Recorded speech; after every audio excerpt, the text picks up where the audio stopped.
আসসালামু আলাইকুম ভাই ব্রাদার, সবাই কেমন আছেন? আশা করি সবাই ভালো আছেন। ভাই আজীবন শুনছি যে মামু বাইক না যেখানে শয়তান নাই সেখানে, বা আপদ নাই বিপদ নাই সেখানে। আমি জানি না ইদানিং আমার এমন বিপদ মানে চলতে আছে, আমি কার কাছে কম আল্লাহ তুমি মাফ করো। কারণ কি এ আমার বাইক না, এ সারাদিন আমার লগে লগে থাকে। তারপরও আমি জানি না, আমার খালি মানে কিছুদিন ধরে খুব খারাপ চলতে আছে। কাজ করি হেতে ধরেন টাকা পাওয়ার জায়গা আরো নিজের পকেট দিয়ে যায়।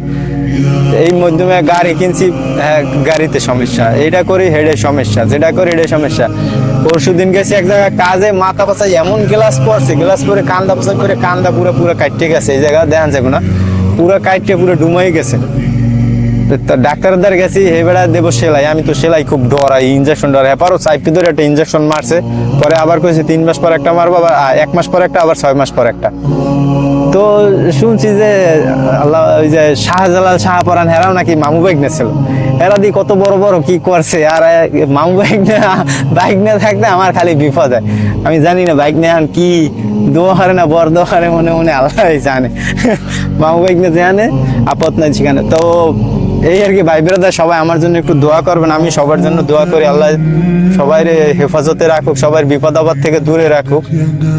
এই আর কি, যেমন আছি খুব একটু খারাপ আলোচি, যেই কামে করি এই কামে একটু খারাপ করে।